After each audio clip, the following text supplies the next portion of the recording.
नमस्कार अलिभियार घुड़ीबाजे सबाइके स्वागत। आज के दुपुरे लांच मेनू देखुन भात सैलाड चिंगड़ी माछेर बाटी चच्चड़ी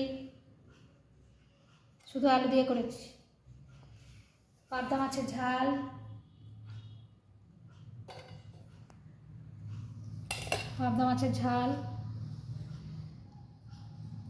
কালকে মটন ছিল ওটা রেখে দিয়েছি খাবো আজকে।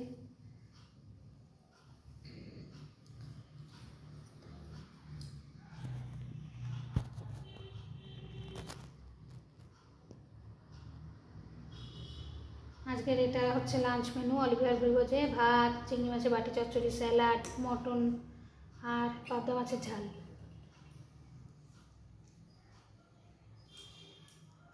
Like share subscribe करबें comment करबें